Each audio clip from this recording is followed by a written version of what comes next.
buscan bien en los libros y si revisan en esta otra bibliografía que da, por ejemplo, de salud pública, pueden encontrar, por ejemplo, este boletín epidemiológico que dice aquí. Bueno, estas son las guías de práctica clínica. En artículos serios de salud pública pueden encontrar esto también. Entonces, yo no sé cuántos de ustedes tengan el libro o cuántos no lo tengan.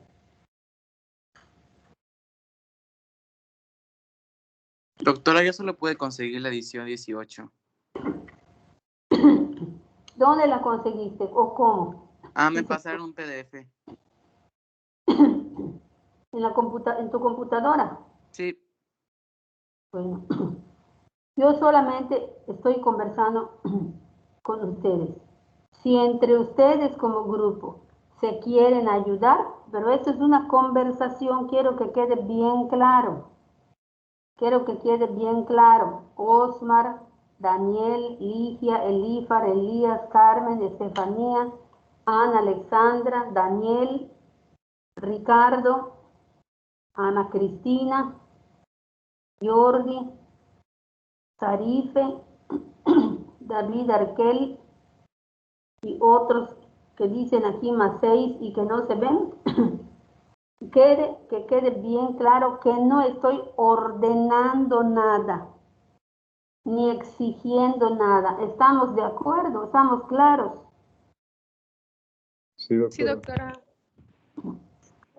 Y entre ustedes, como equipo de 24 personas, se quieren ayudar y el libro que tiene uno o una o dos o tres en su computadora, se lo quieren ir pasando a uno o dos compañeros y estos a su vez a otros compañeros y así sucesivamente para que todos lo tengan, lo hacen, pero es cuestión de que quieran.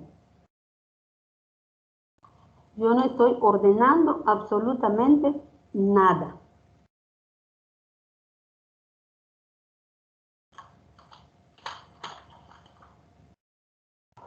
Y menos les puedo obligar. No estoy para obligar a nadie a hacer lo que no quiere. Ustedes ya sabrán cómo se entienden como grupo.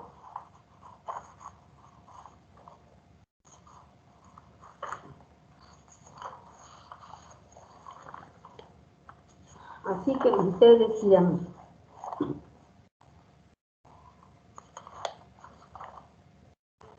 Bueno, ¿qué marcamos para hoy? Los oigo no los oigo, están demasiado silenciosos, no sé qué les pasa. No se sienten bien.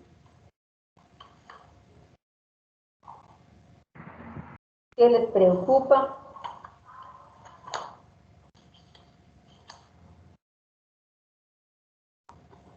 Todo bien, maestra. ¿Todo bien?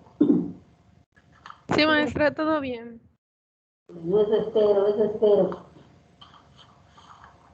Aquí me enredé con las hojas. Una calamidad.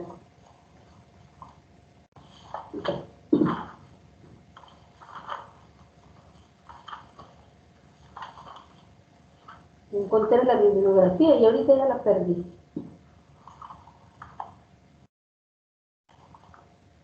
¿Qué marcamos para hoy, jóvenes?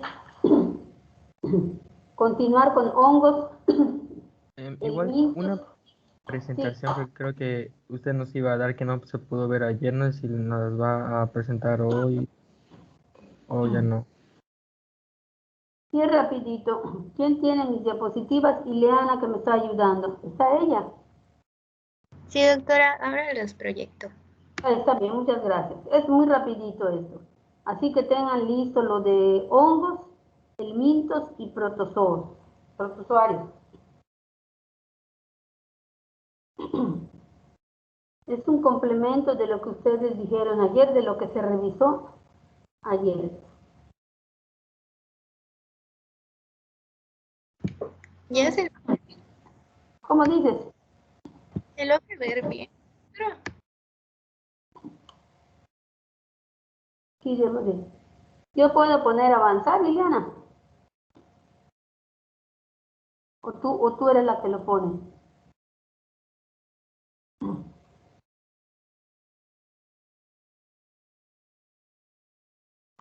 Se quitó.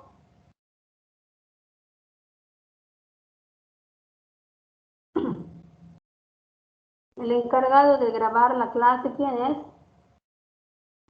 Disculpe, doctora, dice Ileana que al proyectar la sacó o sea, la aplicación la sacó del Teams, pero ahorita vuelve a conectarse. Ah, está bien. Muchas gracias. Gracias. Perdón, me sacó, ya volví a regresar, perdón. Está bien. Fabián David Flores Cabrera es el encargado de hacer la carpeta para los trabajos. ¿Quién se encarga de ver que se grabe la clase? Ya está grabando mi compañero Jordi, doctora. Ya está grabando la clase. ¿Quién está grabando la clase? ¿Quién lo está viendo? Osmar. Lo que pasa es que ya se está grabando la clase. Mi compañero Jordi ya empezó la grabación. Está bien.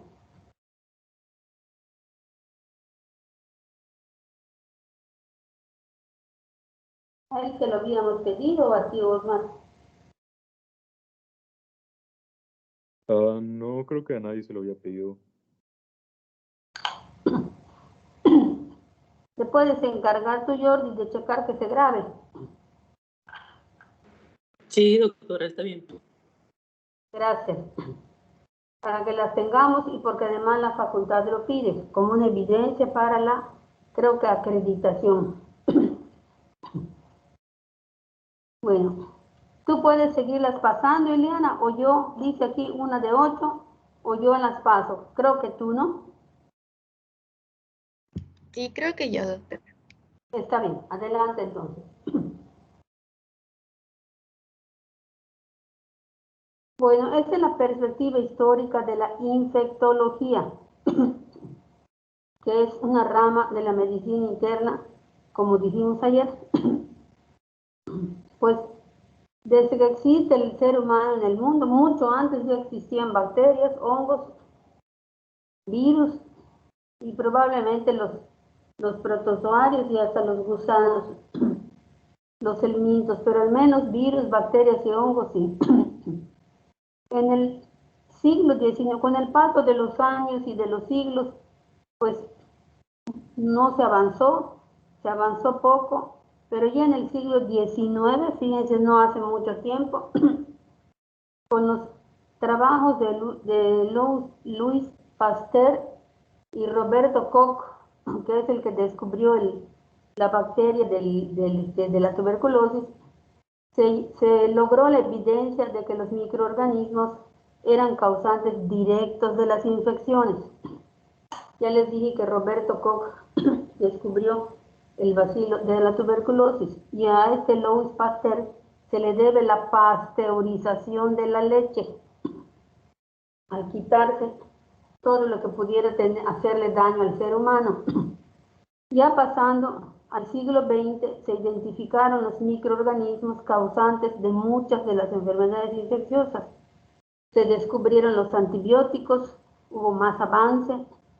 Alrededor de los 50 vino el advenimiento de las vacunas, se encontraron, se descubrieron, se lograron contra algunas infecciones letales. Y algo muy importante, porque fue un azote terrible para la humanidad, se logró la erradicación de la viruela. Miles o millones de personas en el mundo murieron cuando les dio la viruela. Por ejemplo, cuando la conquista española, los españoles trajeron la viruela a la Gran Tenochtitlán y diezmó a la población mexica porque ellos no conocían la viruela. No había en América y su estado inmunológico era virgen a este virus. Entonces, cuando se contagiaron de viruela, pues se murieron. Pasa la siguiente, Ileana, por favor. Y el hecho de que los españoles durante la conquista hayan traído el virus de la viruela y muchas otras cosas, nos recuerda y nos dice que los viajes, cuando anuncian una nueva línea aérea va a iniciar viajes de aquí, viajes directos como hay desde hace años a Houston, a Miami, creo que todos los días, a Dallas, viajes directos de aquí a Tabasco, porque primero así era, luego había que ir de aquí a México, de México a Tabasco, que es una tontería, pero eso es por un lado. Y donde uno vaya a viajar, donde uno viaje, haga escalas o no haga escalas, ese es un punto en avión. En camión también. Y así como llegan los barcos aquí en el puerto de altura, bajan los visitantes, se quedan aquí en el puerto o en la ciudad o van a los edificios mayas tan hermosos. Pero recuerden que ellos vienen de otros países donde hay otras floras y donde hay otras enfermedades y traen las enfermedades y adquieren otras de acá.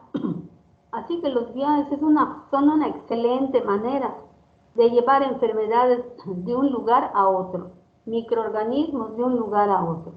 No solo es el éxito o la maravilla de que vengan aviones, vengan barcos, vengan camiones, autobuses muy elegantes, y la maravilla de estar viajando, el placer de viajar y conocer otras culturas, sino que esto va junto, va implícito, porque así es, el que se lleven diferentes microorganismos de un lugar a otro. Y también sabemos que en determinados lugares hay ciertas enfermedades endémicas y la gente que vaya tiene que ser vacunada antes de ir allá. Ya ven cómo ahorita están vacunando a la gente si quiere viajar, vacunarla contra el COVID, porque si lo tiene o si tuvo contacto con positivo o si no se sabe, puede ser que ya haya tenido contacto con gente positiva o lo tenga y sea asintomático y allá en el avión o allá donde va a ir, allá va a contagiar a varias personas o a una persona y por cada una se considera que hay 5 más. Entonces, las enfermedades crónicas también pueden ser consecuencia directa o indirecta de algunos microbios infecciosos. Por ejemplo, la enfermedad ulcerosa péptica, nosotros en mi generación y muchas otras, la estudiamos siempre y se relacionaba con medicamentos, con diversos tipos de alimentos, con el estrés, pero se descubrió el Helicobacter pylori en la mucosa gástrica y ya se sabe desde hace años como responsable de la enfermedad ulcerosa péptica y del cáncer gástrico. También el cáncer cervicuterino, que ha sido una de las primeras causas de muerte en las mujeres, incluso jóvenes, mientras a más temprana edad se inicia la vida sexual de la mujer, pues a más temprana edad le puede dar el cáncer cervicuterino. Y está relacionado con el virus de papiloma humano, que asienta en el cuello del útero, porque las condiciones que tiene el cuello del útero son propicias para que ese maldito virus se quede allá, se aloje allá y allá viva muy feliz y allá lesione el cuello y comienza la enfermedad. El virus de la hepatitis B y de la hepatitis C, ayer mencionamos que la hepatitis A viene, se cura y se acabó. Pero a veces la hepatitis A se puede complicar y puede matar, no es lo común. En cambio, el virus de la hepatitis B y C, esos se cronifican. ¿Se acuerdan que comentamos ayer que inmortalizan a la célula? Y se quedan allá y la célula vive replicando el virus. Y estos virus llevan a 2 caminos. Uno es la cirrosis hepática con la B y tanto la B con la C con el cáncer hepático. Entonces, llevan a la cirrosis hepática. Cirrosis es la fibrosis, aunque cirrosis viene de quirros, que significa amarillo, pero lo que ocurre es una fibrosis del hígado y entonces no puede tener su función normal un órgano que está fibrótico y lleva después de la cirrosis al cáncer hepático. Y el 16% de neoplasia se asocia con una causa infecciosa. Entonces, vean la importancia que tiene esto de los microorganismos, que en estos ejemplos se refieren a los virus, en estos últimos 3 ejemplos. Y también tenemos que recordar que hay enfermedades infecciosas emergentes y enfermedades infecciosas reemergentes. Las enfermedades infecciosas emergentes son enfermedades que existen y que por algunas circunstancias aumentan en número por alguna situación. Pero las enfermedades infecciosas reemergentes han sido también pues un factor que lesione mucho no solo la salud de las personas, sino la economía de los países, de las personas y los países. Uno de los ejemplos más claros es la tuberculosis. La tuberculosis en nuestro país, México, nunca se ha erradicado.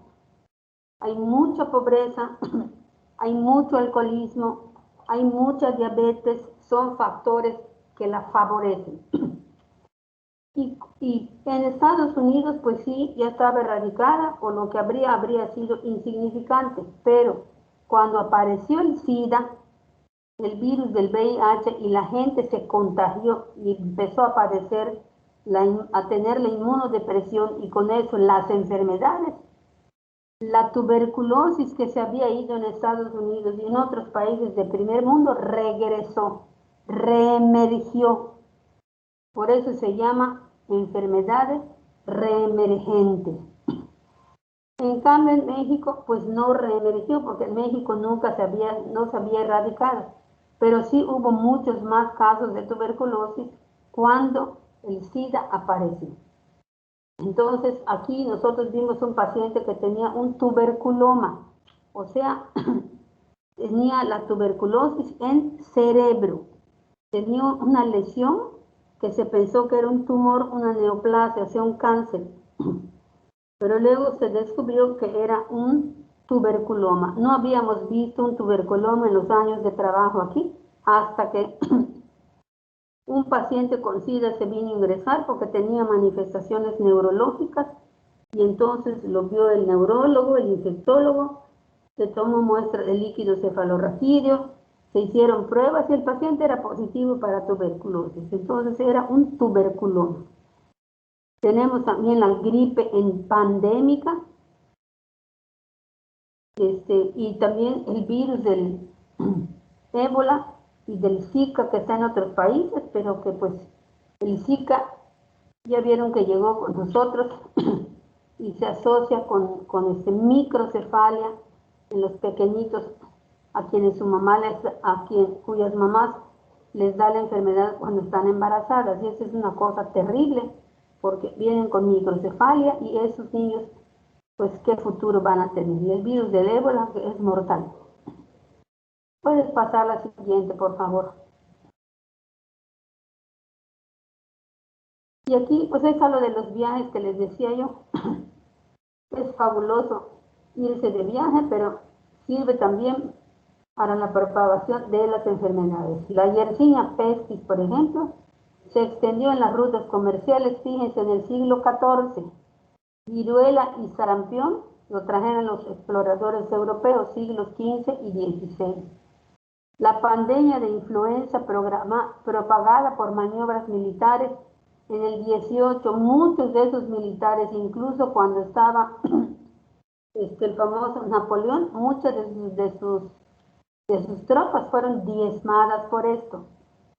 Las peregrinaciones religiosas también, porque son grupos, es cantidad de gente la que hace estas peregrinaciones, y como las hacen en ocasiones duran días, pues acampan en determinados lugares, en el campo, en el monte, donde estén, y así van caminando hasta que lleguen al lugar donde van a ir. En todo ese tiempo, pues hay contagios de diversas enfermedades, y los difunden, porque donde vayan lo llevan.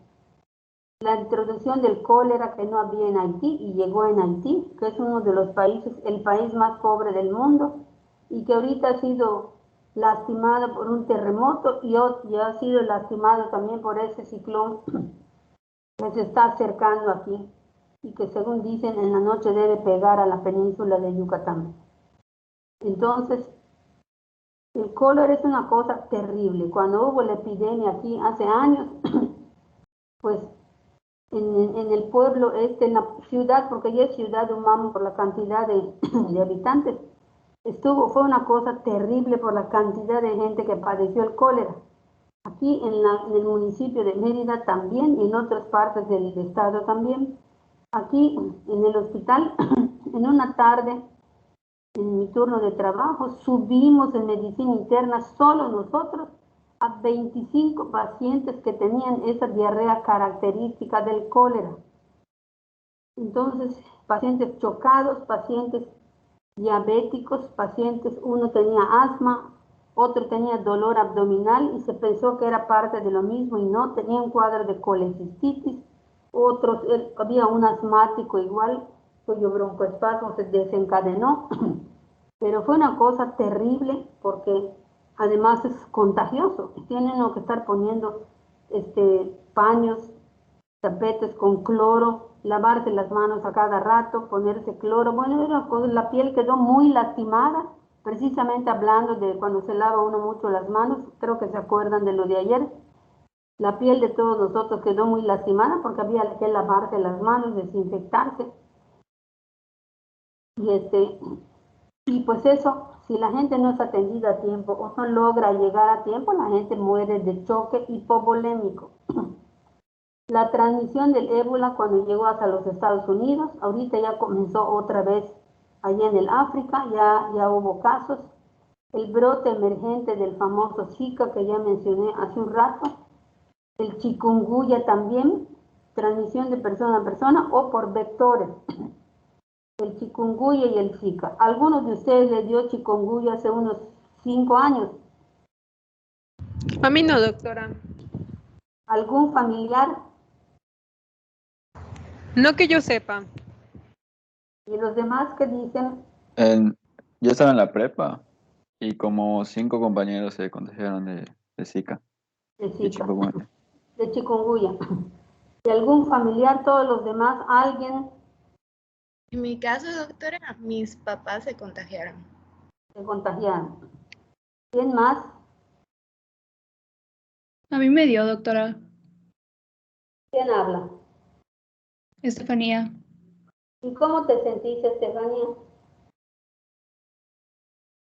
Pues fue hace como 5 años, pero sí me acuerdo que sí, o sea, sí estuvo muy feo.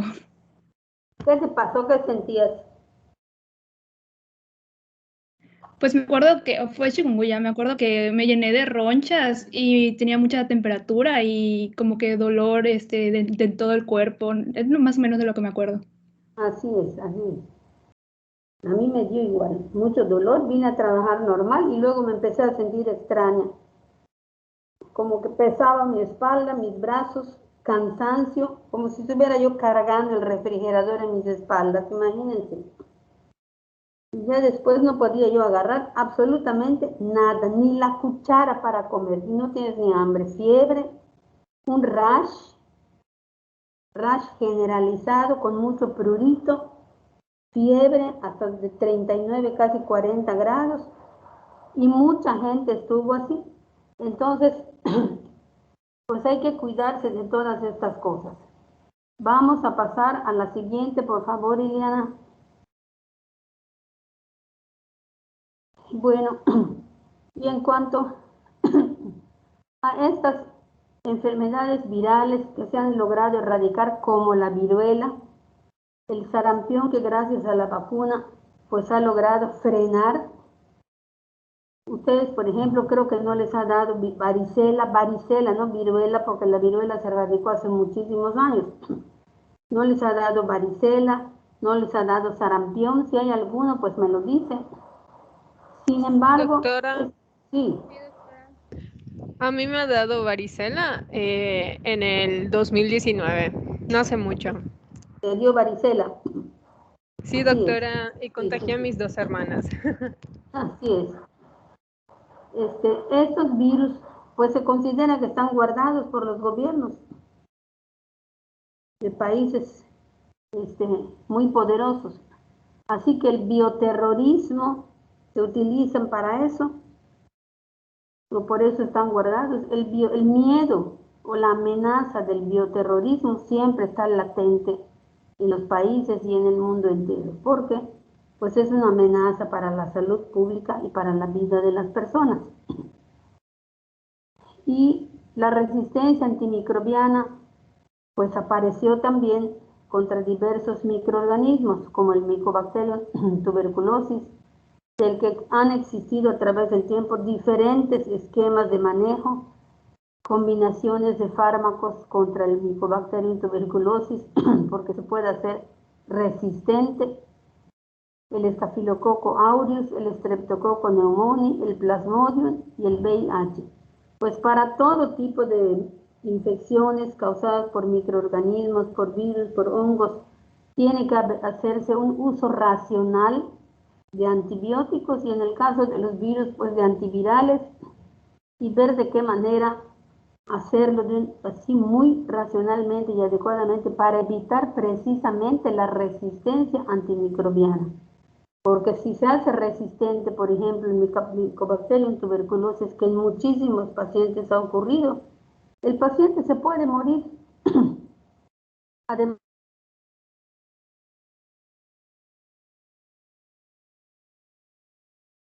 natural de la enfermedad deja fibrosis, cicatrización, y la cicatrización es la cicatriz fibrosis, ayer lo comentamos, y esa parte fibrosada ya no respira, en un pulmón ya no respira, es lo que está pasando con la COVID. Entonces eso es muy peligroso, muy riesgoso, porque queda limitada físicamente esa persona para hacer su vida normal. Y como dice en la literatura, las enfermedades infecciosas son la segunda causa de muerte en el mundo.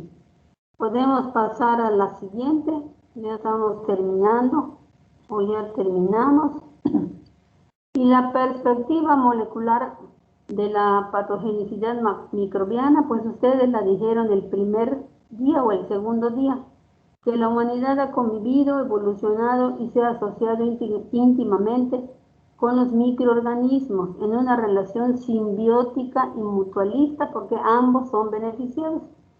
Esta microbiota flora nativa es esencial para la vida, ayer lo comentamos, a excepción de circunstancias como un estado de inmunodepresión, eso ayer lo vimos. Y que los microorganismos viven en comunidades complejas, tienen sólidas interacciones entre sus miembros, y esas interacciones pueden ser de cooperación o de competición, tienen dependencias y son adaptados, se adaptan a su hábitat. No es fácil que llegue a una parte o una área en la que le sea adversa y que enseguida muera, no, tiene capacidad de adaptación. Y todo esto, estos microorganismos que viven con nosotros en una relación simbiótica, pues es la microbiota humana que ayer vimos, que con sus genes conforma el microbioma humano. Es la flora nativa o flora natural, como dijimos, que hay en el intestino y que sirven para ayudar, para absorber alimentos, para sintetizar vitaminas, como la vitamina K, que es muy útil para la hemostasia. Y pasamos la última, penúltima.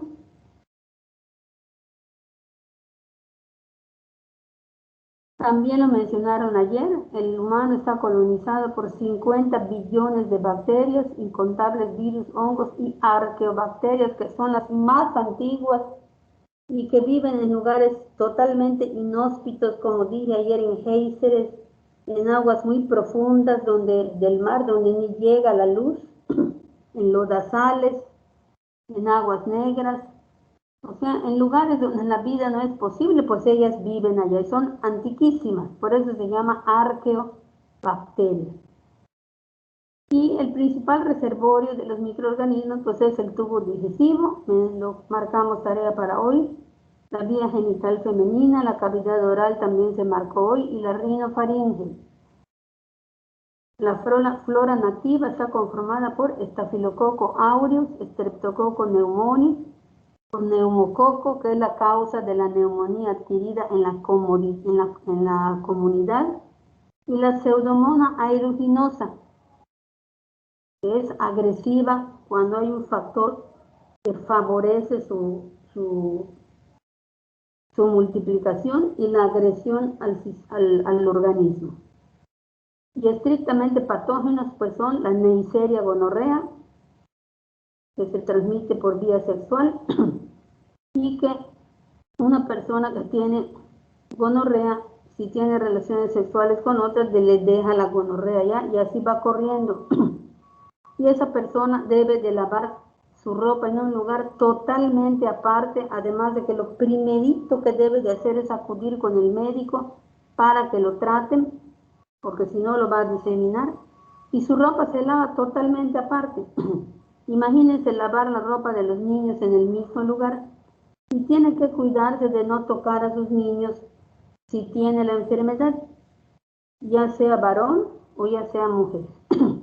Hace años, cuando yo era interna todavía, llegó una señora de Progreso con su criatura, una niña que tendría creo que como 2 años, y uno de los ojos estaba pues un poco proptósico, o sea, un poco hacia adelante, un poco saltado, por usar ese lenguaje vulgar, y de ese ojo que no se ve, cuya córnea, pupila, iris y no eran visibles porque chorreaba y estaba lleno de un material blanquecino que iba cayendo.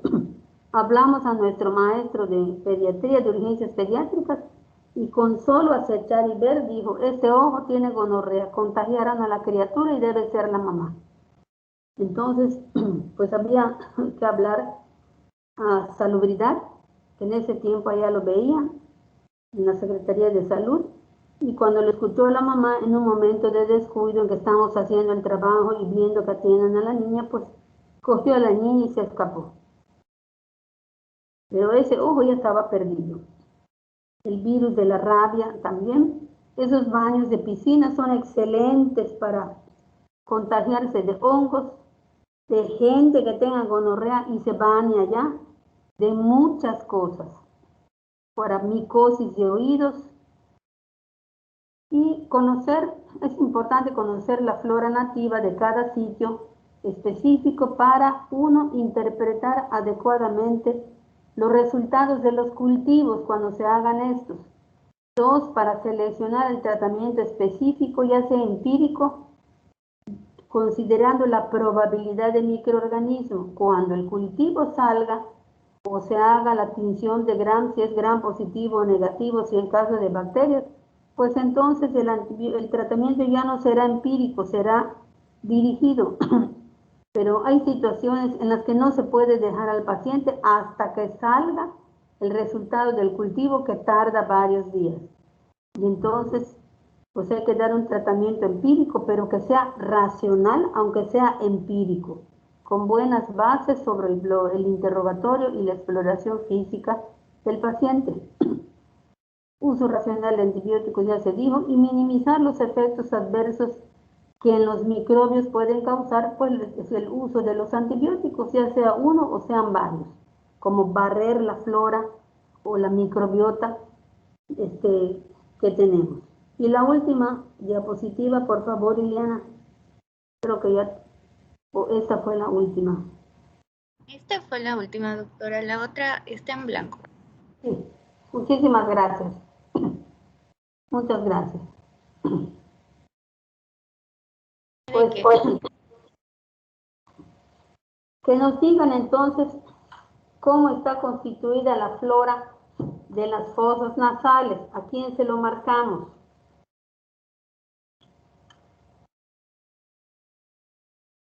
Doctora, a mí me pidió investigar, pero de las fuentes que estuve buscando, no encontré como tal mucha información, solo encontré de la flora bucal, de la microbiota bucal. Pero en la flora Microflora bucal se la marcamos a otra persona, ¿no? O a ti también. A mí, ¿Cómo te llamas? Osmar. sí, Osmar. A ver, de la flora bucal, ¿qué nos cuentas? No sé si quiere que proyecte. Hice una pequeña presentación. Bueno, ¿cuántas diapositivas son? Creo que solo son 6. Ahí está, adelante. Todos atentos, por favor. Tienes que buscar el de la flora de las fosas nasales, es muy importante.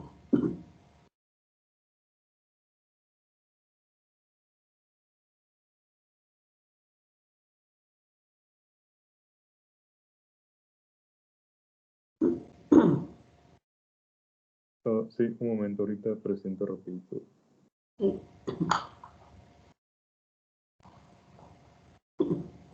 ¿A quién se le marcó la flora de la vía genital femenina? A mí, doctora.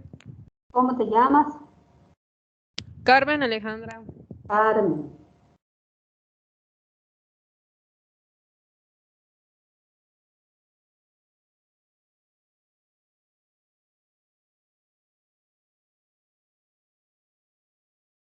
¿Qué pasó, Osmar? Ya voy. ¿Me escucha? Sí. Todo el público está atento. ¿Se logra ver? ¿Se logra ver la presentación? Sí se ve. Okay. Yo no la veo. No sé si no ya le cargó. Es que a veces tarda un poquito en proyectarse. ¿Ya se logra ver, doctor, o todavía? No, yo no. Ahora sí. ¿Qué diapositiva le aparece a usted, doctora? ¿Cómo? ¿Qué diapositiva puede ver? O sea, ¿cuál le aparece en pantalla? Aquí dice saliva. Ok. Bueno, entonces, de lo que logré investigar de la microbiota de la vía bucal, me hablaba de la microbiota de la saliva, de la mucosa, de los dientes y de la lengua, como los principales 4. Nos mencionaba que como tal la microbiota de la vía bucal puede ser alterada por diversos factores, inclusive puede ocasionar algunas enfermedades, llegar a esto inclusive causar infección, creo que mencionaba de corazón, no, pericarditis, si no estoy mal. Sí, más bien endocarditis bacteriana. Exacto, eso, sí. Entonces, nos dice, la saliva como tal está compuesta por bacterias indígenas que son específicas para cada persona, exhibiendo estabilidad a largo plazo, pero cambios estructurales en la cavidad bucal como pérdida de los dientes, gingivitis, alveolitis y periodontitis pueden alterar esta microbiota de la saliva. En la imagen que pueden ver a la derecha, hay una pequeña representación de cómo se va formando esta microbiota, empezando por una, vamos a decirle así, esta agente, bacteria, microorganismo, que se va aferrando como tal a lo que viene siendo glicoproteínas o proteínas que se encuentran en la misma saliva. Al irse como que uniendo a estas, se va uniendo a las estructuras como tal de la boca y van formando como colonias, como pueden ver en la imagen de abajo.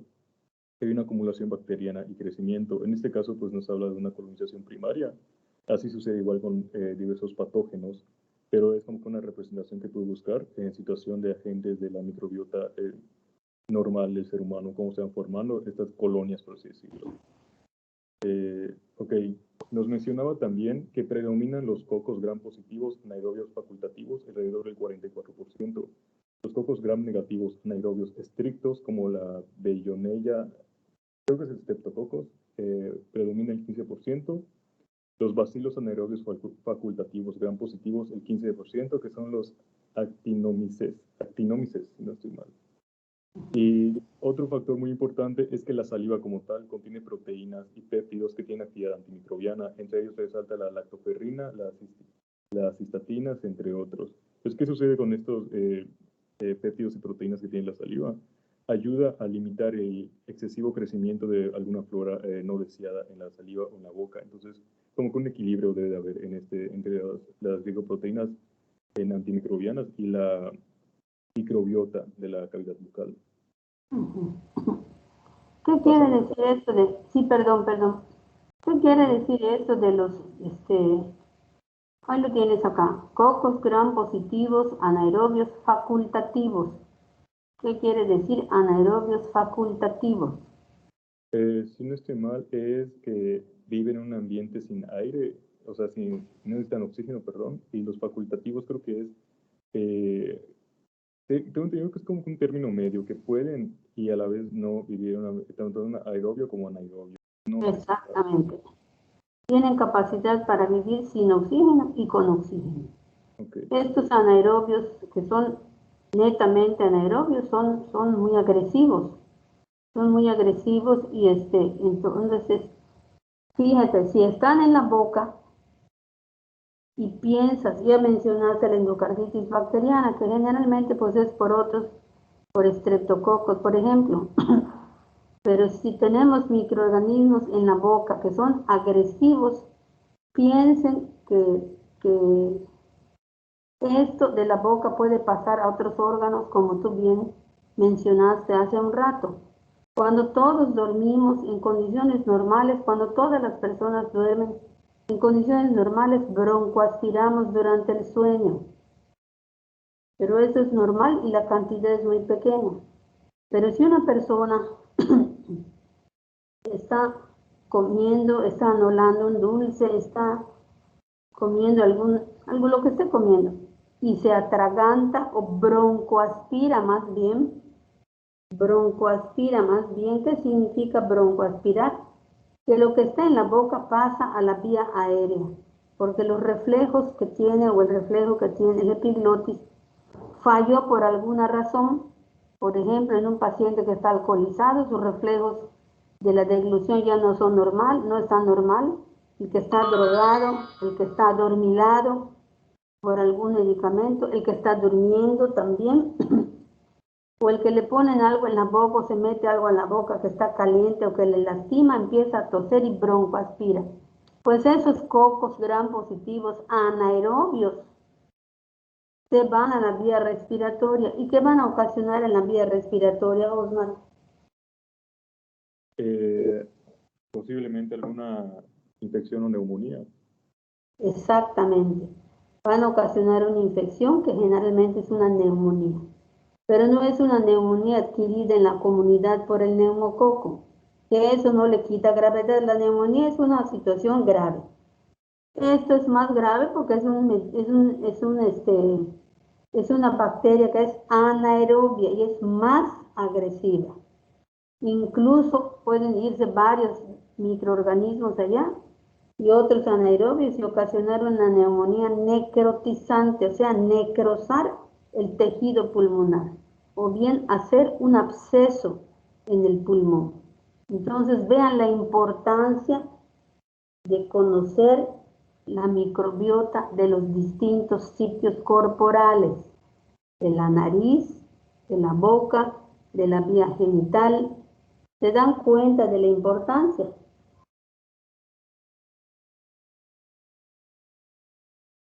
Sí, doctora. Sí, doctora. 24 que contesten.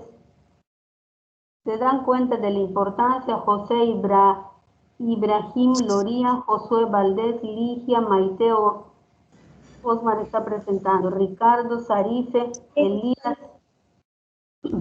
Sí, vean qué importante es esto que está diciendo su compañero. Eso va explicando y nos va permitiendo entender la importancia de esto. Puedes continuar, Osmar, muy bien. Sí, igual con lo que usted mencionó, tengo entendido que inclusive las adquiridas en el hospital pueden ser peligrosas porque pueden ser resistentes a muchos fármacos, ¿no? No sé si estoy bien. Sí, estás bien. Y además, porque hay muchos microorganismos que están en contacto, vamos a decir, usar ese lenguaje, que están revueltos. Hay positivos, hay negativos, hay anaerobios, hay aerobios, hay anaerobios facultativos, entonces hay virus, hay hongos. Entonces todo eso hace que adquieran resistencia para que sobrevivan, además del uso de distintos fármacos y mucho antibiótico que se utiliza. Entonces, por eso el medio hospitalario es muy riesgoso. Son microorganismos que ya están bien toreados, por usar esa expresión. Entonces ya saben cornear, ya saben atacar. ¿Y de qué manera? De manera muy agresiva. Tienes toda la razón. Seguimos. Ok, entonces en la mucosa bucal, pues técnicamente abarca toda la boca, exceptuando lo que vienen siendo las encías y los labios, que en los labios estamos actuales se encuentran. Y básicamente la mucosa bucal, el que más predomina es el Streptococcus viridans, si no estoy mal, que es un coco gram positivo anaerobio facultativo. En lo que viene siendo los labios, o sea, los labios como tal, como es tejido epitelial, aquí predomina el Staphylococcus epidermis.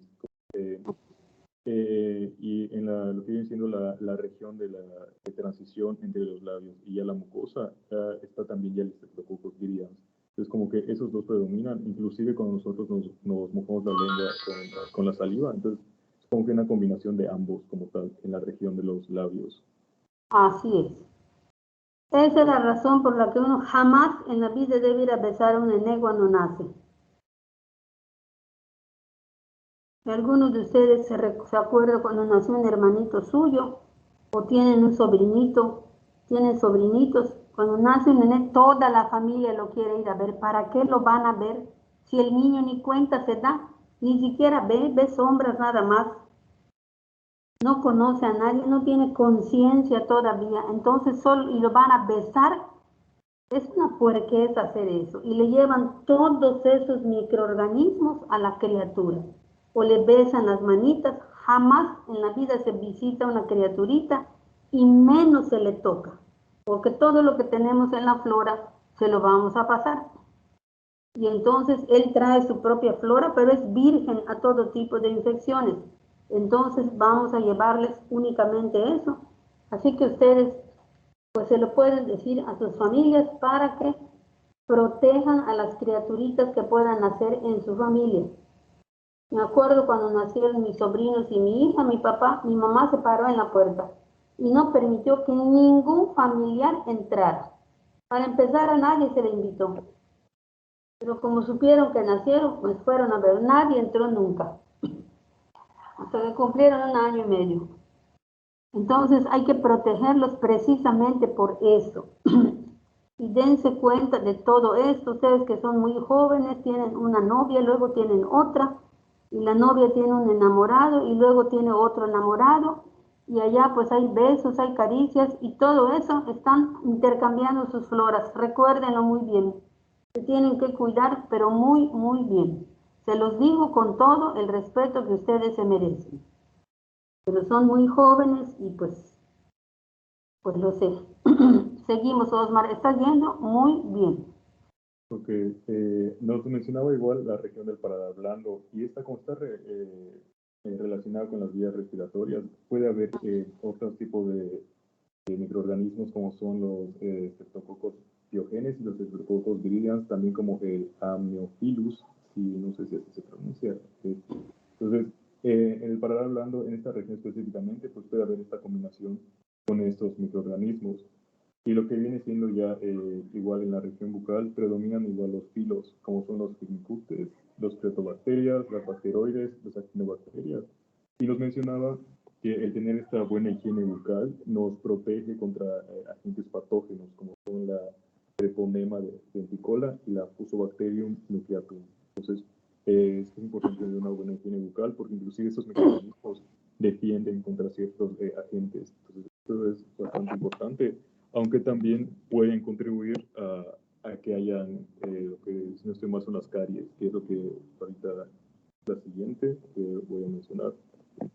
En los dientes hay un caso especial, porque como los dientes son, no son como el tejido que se va renovando, no se van descamando los dientes, entonces es un tejido fijo y en el cual los microorganismos se pueden anclar, por así decirlo, y perdurar mucho más tiempo que en el epitelio como tal, que en determinados tiempos se va descamando.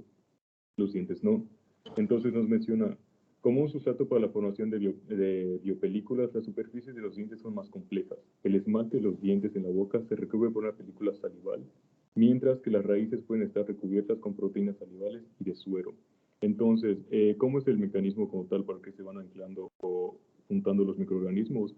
Es, como había mencionado al principio, en el que mediante la saliva que contiene distintos tipos de glicoproteínas, se van uniendo a estas glicoproteínas y luego se van pegando a lo que viene siendo al esmalte de los dientes y se van aferrando y van formando como que colonias, vamos a decirlo así.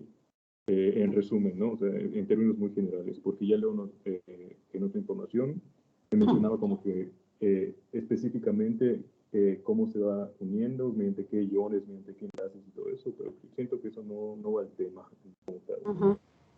Entonces, géneros como la Campylobacter, la Granulicatela, la Quiniela y la Leptotrichia. La verdad sí está un poquito complicado estos nombres, me disculpa, doctora.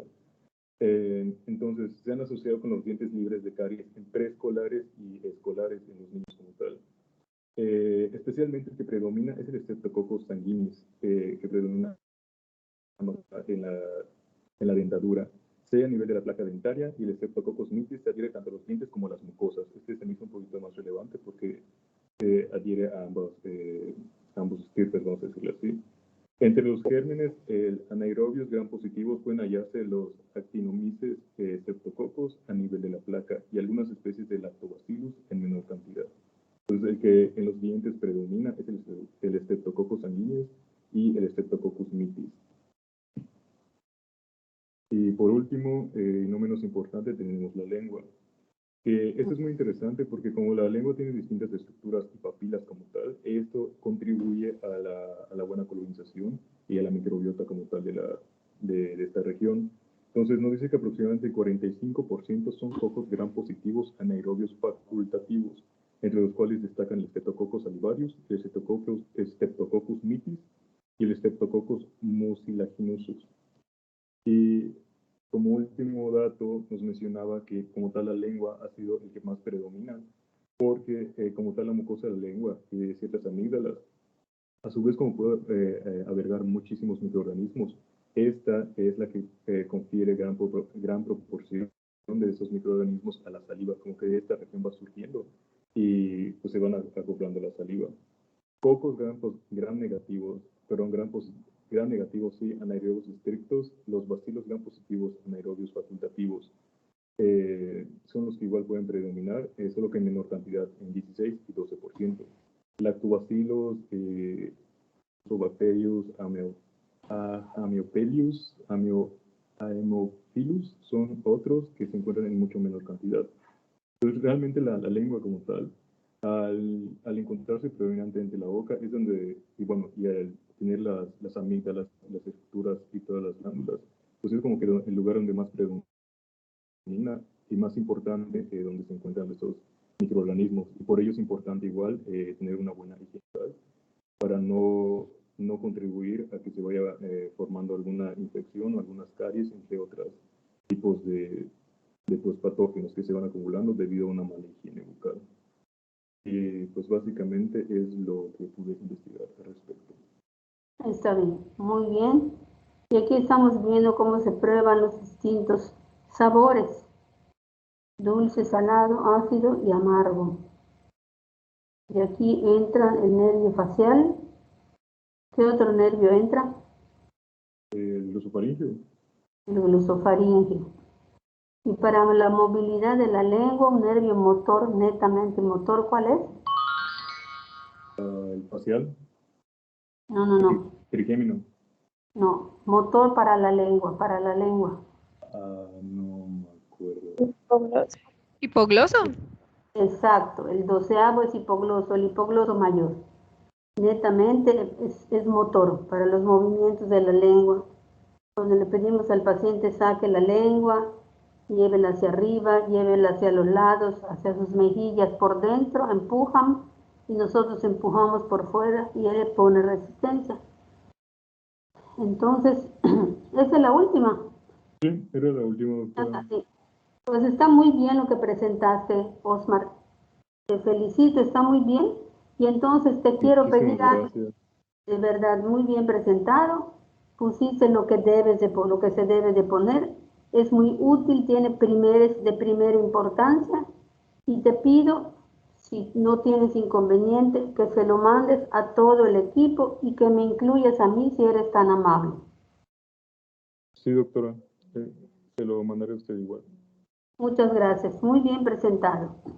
Nos ha permitido entender de acuerdo a la flora de cada de estas partes anatómicas que presentó, el porqué de algunas infecciones y el porqué, por ejemplo, como en el corazón, en endocarditis bacteriana por estreptococo, en una persona que no padece alcoholismo, en una persona que no tiene, sí puede pasar. No se baja de mis cosas, no se abre la bolsa, no se abre. No se abre, no, ni yo, no. Estoy entero, nada de fuera. Es que no tengo el papel, lo tengo aquí, te lo doy acá. Ahí está, mire. Fuera de la realidad, porque no se abre. ¿Qué será? Como me pasó a mí ayer, cuántas cosas. No se abre el teléfono. Así se lo volví a enviar, así le tenía, así. Está.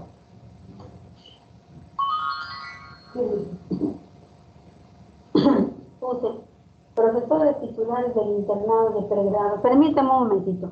Pero usted va a poner profesores titulares y residencias. Profesores titulares del internado y residencias médicas. Puse los nombres de los doctores de los internos, pero usted puede poner... No tiene que poner arriba y después pongo sus nombres. Se les recuerda atentamente que sus alumnos no atienden asistencialmente, los de pregrado, pone usted, a los pacientes con la COVID, ni realizan, ni internos ni residentes, la toma de muestra con los hisopos a los pacientes que son sospechosos de padecer esta enfermedad. Ahí te va ganado y lo va a ver usted. Sí, gracias, Juana, gracias. No se preocupe, gracias.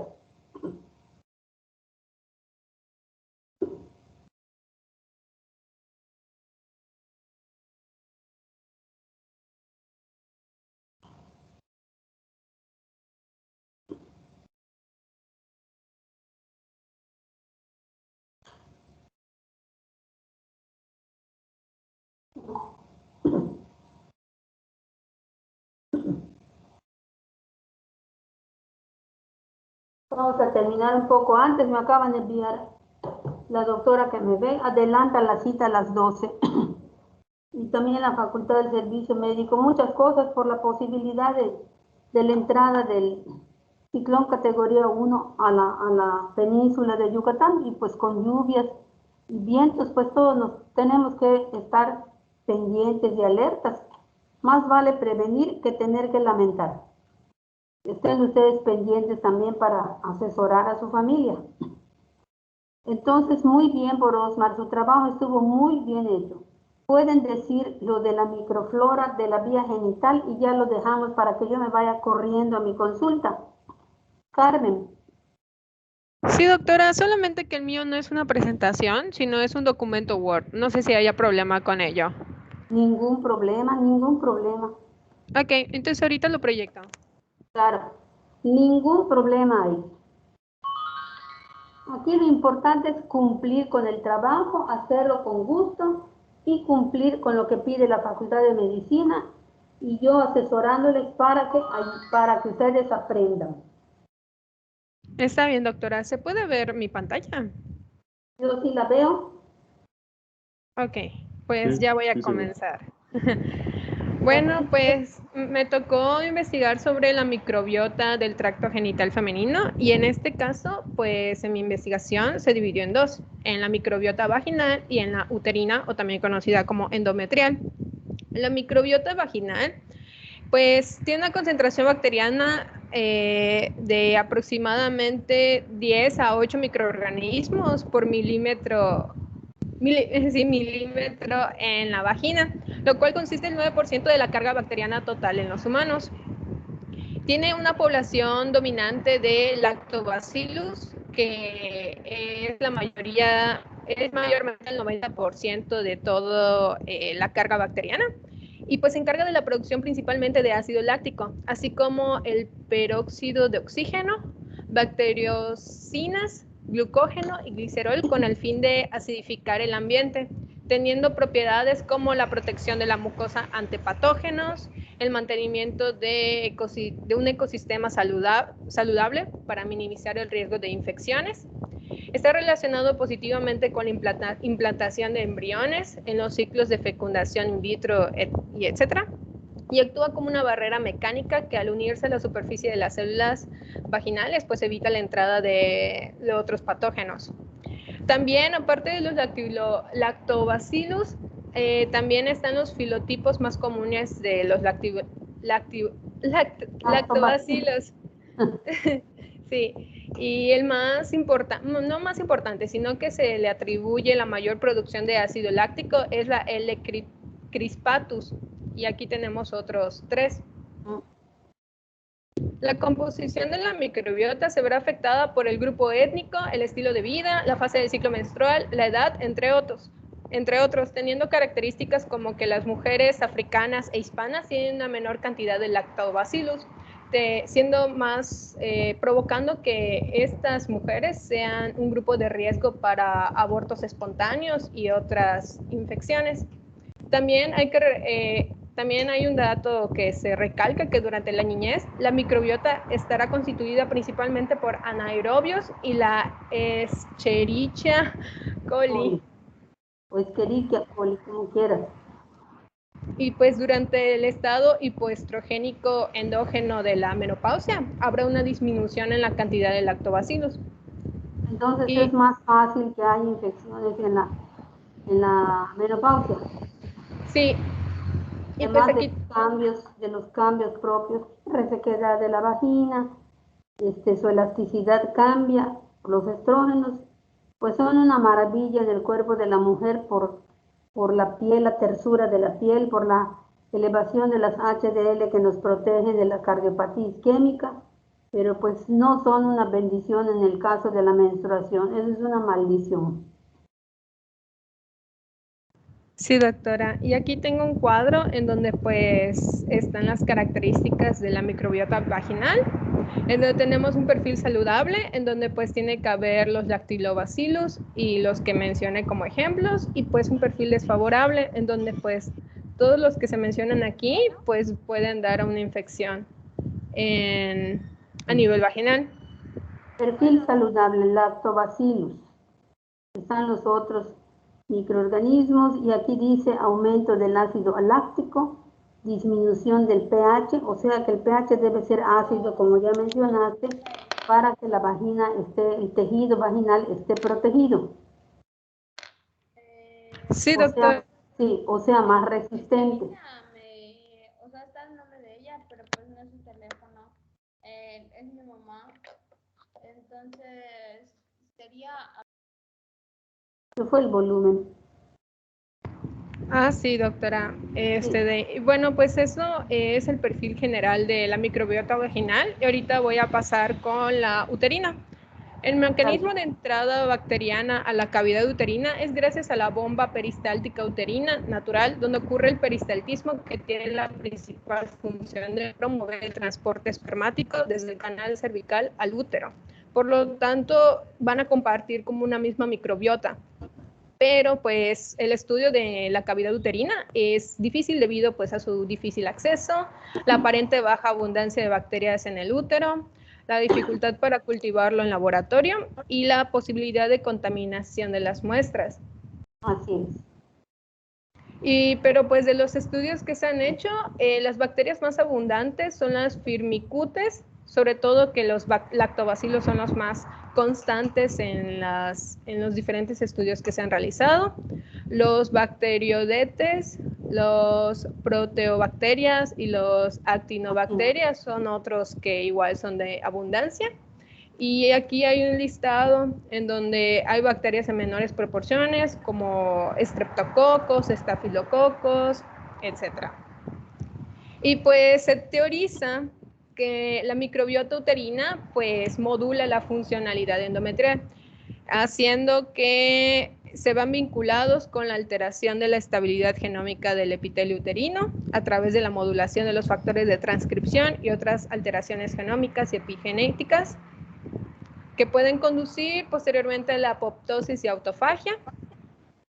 Aquí hay otro sobre la fragmentación de la barrera epitelial y degradación de la matriz extracelular.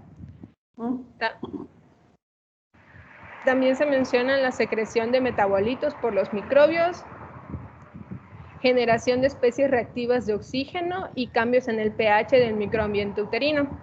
Y también hay producción de cambios inflamatorios que activan a los receptores tipo TOL y citoquinas proinflamatorias que pueden reclutar células inmunes y conducir a la secreción de péptidos antimicrobianos y síntesis de mucina que agota la flora bacteriana y dificulta su colonización. Y pues aquí tengo una conclusión general de ambos microbiotas, en donde pues como ya había mencionado la maestra, que la microbiota vaginal no es estable en su composición, ya que depende de variables relacionadas con la higiene personal, la actividad sexual, etnia, edad, fase del ciclo menstrual, entre otros factores. Cuando la composición del microbioma se perturba y entra en disbiosis, se generan condiciones que faciliten las complicaciones gestionales. ¿Mande? Complicaciones gestacionales. Gestacionales, sí. Sí, porque una infección de estas puede dar lugar a la pérdida del producto de la gestación, al igual que infecciones en otros sitios. Por ejemplo, una pielonefritis, que es la infección de la pelvis renal, que está en el parénquima renal, una pielonefritis. En una mujer embarazada es indicación absoluta de ingreso inmediato y atención con antibiótico, porque eso puede dar lugar a pérdida del producto, según la edad gestacional. Embarazo,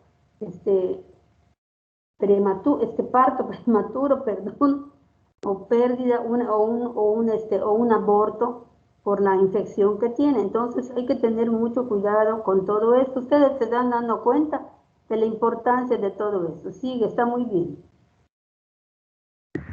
Sí, doctora, y pues aquí se menciona que es posible que la microbiota del endometrio o pues cavidad uterina esté asociada con su fisiología y que cualquier desequilibrio de la composición microbiana pudiera afectar a su funcionalidad, como pues mencioné anteriormente todos estos listados.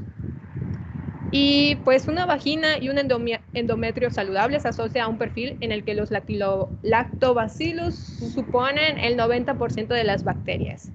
Y pues sería toda mi investigación. Aquí está la referencia. Entonces, se dan cuenta todos y todas de la importancia de la salud del aparato genital femenino. Eso es muy importante. También debe tener salud el aparato genital masculino. Lo que sucede es que el aparato genital femenino, los genitales femeninos están abiertos y los órganos genitales femeninos están en el interior de la cavidad pélvica, si ustedes lo recuerdan. En la cavidad pélvica pues está el útero, están los ovarios, están las trompas. Entonces, en cambio, los genitales masculinos están por fuera. Entonces, al invadirse los genitales femeninos, pues se llevan infecciones. El hombre si tiene microorganismos adquiridos por transmisión sexual en otras relaciones, cuando tenga relaciones con su pareja o con otras parejas, llevará esos microorganismos a esos sitios, y entonces es una infección que va andando de persona a persona. Entre los más frecuentes están pues la gonorrea, la sífilis. La sífilis ha regresado o ha aumentado el número de casos, dada la promiscuidad sexual. Entonces, así como se cuida la microbiota de la boca, el cuidado del aseo de la boca, de la cavidad bucal, de las fosas nasales, el aseo de las manos, el aseo de la cara, de no tocarse la cara, de lavársela muy bien, de bañarse y lavar muy bien todo su cuerpo, el cuerpo de la persona. Así también se deben de cuidar los genitales, no tienen menos valor que un ojo, son tan delicados como los ojos. Entonces, tienen mucha mucosa, es un tejido muy especial, muy sensible, muy irrigado, sangrante cuando es lesionado y fácilmente infectado por diversos microorganismos, por traumatismo sexual. Entonces hay que tener muchísimo cuidado y ser muy cautos y darle valor a lo que tiene valor. Valen tanto los genitales de hombres y mujeres como valen sus ojos, como vale su boca, como vale su cerebro, como valen sus oídos.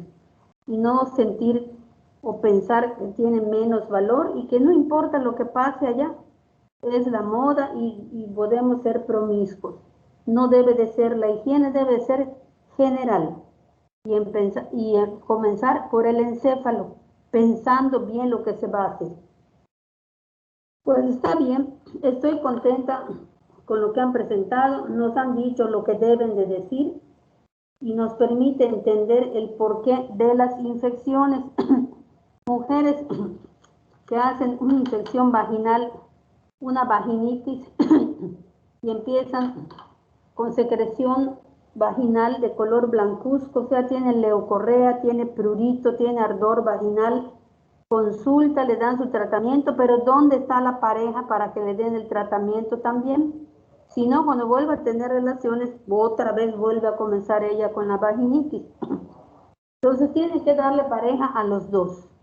Eso debe quedar muy bien en la conciencia de todo varón, porque todos ellos intervienen en esto y tiene que ser así, tienen que ser inteligentes, cuidarse y cuidar a su pareja. La repetición de estas infecciones vaginales puede aumentar, puede ir subiendo, llegando al útero, a las trompas de falopio y causar una infección pélvica inflamatoria, que es algo sumamente serio y que puede incluso dejar a la mujer en un estado de esterilidad por la inflamación, inflamación y cicatrización de las trompas. Y después ya los espermatozoides pues no pueden pasar allá y menos fecundar al óvulo. El óvulo tampoco puede pasar. Entonces, ¿qué necesidad hay de perder la fertilidad por infecciones de repetición? ¿Qué necesidad hay de tener una infección de transmisión sexual? No hay ninguna necesidad, no es de primera importancia, o sea, no es de primera necesidad, perdón, y sí es de primera importancia el cuidado de estas regiones del cuerpo. Creo que queda más que claro que todos somos adultos, entendemos muy bien eso, y pues debemos cuidarnos muy, pero muy bien, sobre todo ustedes que son tan jóvenes. Bueno, queda pendiente lo de los hongos, los helmintos y los protozoarios. Que lo estudien muy bien, que hagan sus tareas. Y anoche les mandé a todos un esquema de la historia natural de la enfermedad donde se muestra la curva de Gauss. Creo que esa les mandé. Aquí hay una manita que pregunta algo donde dice número 5. ¿Qué pregunta la manita? Maestra,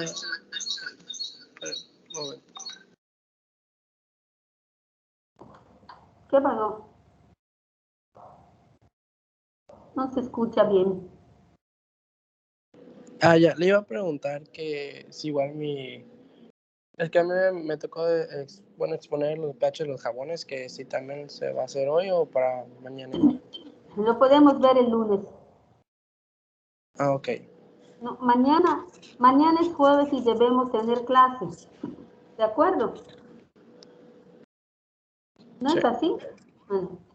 Pero no sé cómo vaya a estar el tiempo, no lo sabemos cómo vaya a estar el tiempo. Si amanece con lluvia, pura lluvia, pues a lo mejor no vengo al hospital, pero si hay luz en mi casa, si todo está bien, estable, y no vengo al hospital, yo soy asmática y me tengo que cuidar, entonces podemos tener la clase desde mi casa. No habría ningún problema. Le digo a Ileana que me vuelva a invitar y tenemos clases desde mi casa. Ustedes están en su casa igual. ¿De acuerdo? Sí, doctora. Sí, doctora. Ahí está. Y lo vemos mañana. ¿Quién fue el que me habló? El que tiene la manita aquí. Yo, César Rivera. César Rivera, ahí está. Pues lo vemos mañana. Si no vengo al hospital, lo vemos desde mi casa. Mientras haya luz de internet, lo vemos. Nos enlazamos a las 10 de la mañana. Antes de las 10 pueden. Aunque las 10 es buena hora.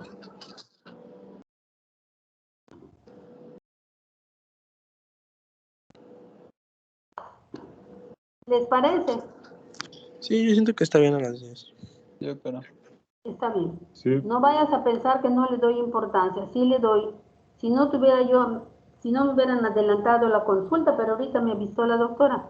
Está adelantando mi consulta, la cita que hice con ella. Entonces, pues tengo que ir porque no quiero perder mi cita.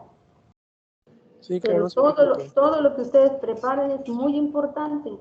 Muy, muy importante. Recuérdenlo siempre. Muy importante. Les decía que anoche les mandé la foto de un esquema de la historia natural de la enfermedad. No sé si les mandé un artículo muy antiguo, pero que está vigente. No sé si se los mandé además del esquema. Creo que no, doctora. Solo el esquema. No, bueno, entonces les mando hoy el artículo. Son 2 hojas nada más. Es muy antiguo, pero está vigente. Y ustedes estudian en sus libros historia natural de la enfermedad. El trabajo principal va a ser, también creo que les mandé la foto donde dice en equipos de trabajo colaborativo de acuerdo con el agente infeccioso asignado, elabora un diagrama de la historia natural de la enfermedad y describe en un máximo de 2 cuartillas los principios más relevantes de prevención.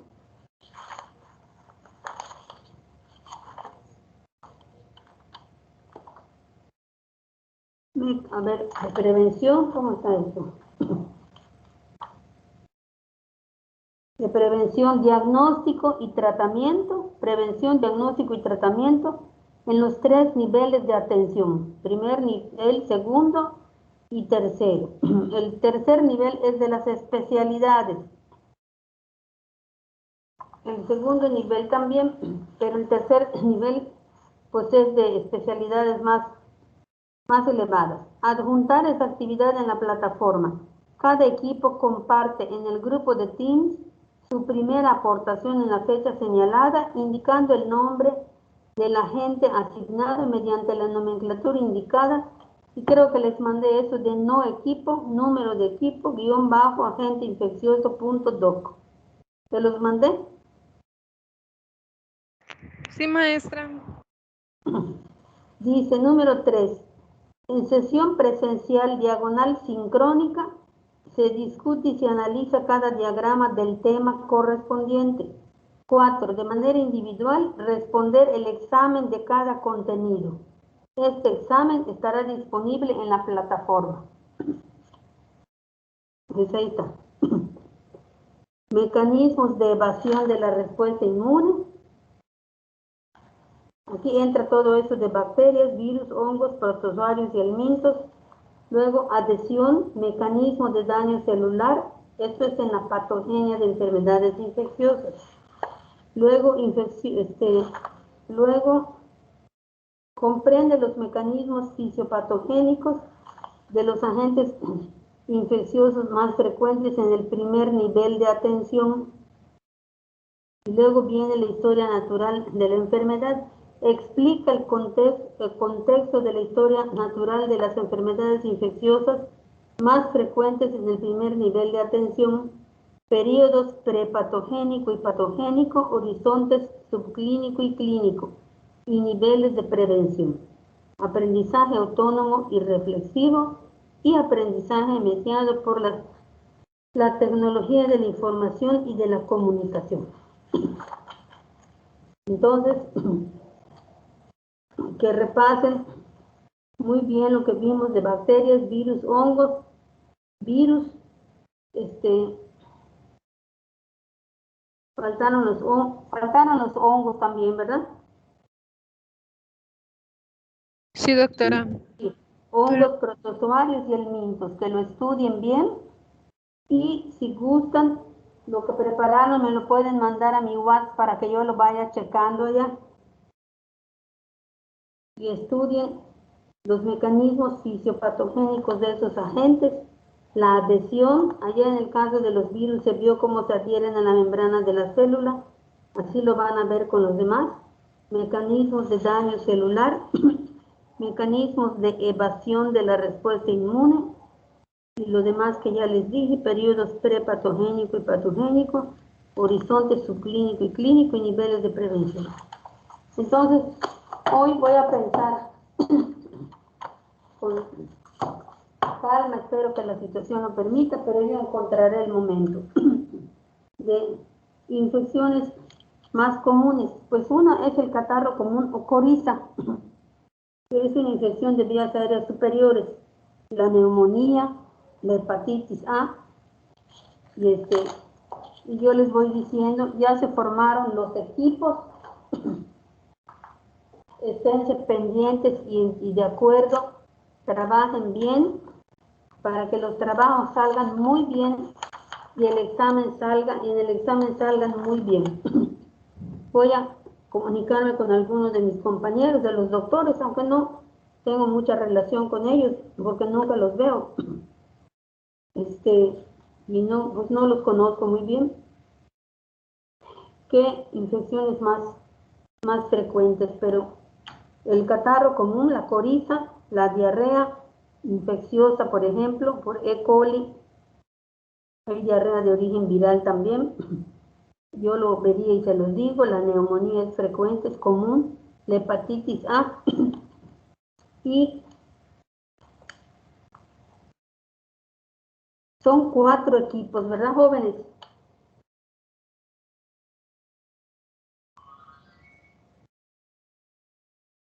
Jóvenes. Sí, doctora, somos... Sí, doctora. Sí, son 4. Son 4 equipos. Entonces, como cada equipo, en equipos de trabajo colaborativo de acuerdo con el agente infeccioso asignado, pues van a ser 4 agentes infecciosos asignados. Van a ser 4 diagramas de la historia natural de la enfermedad. Y cada equipo va a escribir en un máximo de 2 cuartillas los principios más relevantes de la prevención, diagnóstico y tratamiento en los 3 niveles de atención. No sé por qué ponen 3 niveles si ustedes están estudiando para medicina general, que es sumamente importante. Pero pues yo lo veo y entonces nos mantenemos comunicados, doctores. Nos mantenemos comunicados para que todo salga bien. Quiero que estudien bien y hagan bien sus trabajos para que en el examen salgan bien. Por eso quiero preguntar a ver si me dicen qué microorganismos o de qué infecciones más comunes van a hablar, porque pues no sé en el examen que les pongan, no sé sobre qué microorganismo sería. Discusión y análisis del diagrama. Ustedes van a hacer su propio, cada equipo va a hacer su propio diagrama. Se pueden ayudar con los diagramas con el que les mandé, pero hay un montón en internet. No para que lo copien. Véanlo, se basan en él y cada equipo hace su propio diagrama. Es trabajo en equipo. Lo tienen que discutir, analizarlo y ya de manera individual tendrán su examen, que va a estar en la plataforma. ¿Estamos de acuerdo? Sí, doctora, entendido. Doctora, ¿para cuándo sería? Pues esto de la historia natural de la enfermedad y del diagrama, quisiera yo que esté listo para el lunes. Por eso les digo que estemos en comunicación, porque así, para que tengamos tiempo de corregir cuando lo presenten, esté bien o esté mejor de lo que ya lo hicieron. ¿Les parece? Sí, doctora. Está bien. Pues muy bien, entonces. Nos vemos mañana, ya sea yo aquí en el hospital y ustedes en sus domicilios, o bien en mi domicilio y ustedes también en los suyos. De acuerdo a cómo esté el tiempo, y pues espero que el internet funcione bien. Que les vaya muy bien, que estudien y que se cuiden. Gracias, doctora. Igualmente. Igualmente. Gracias, gracias. Igualmente, doctora. Gracias. Muy amables, gracias.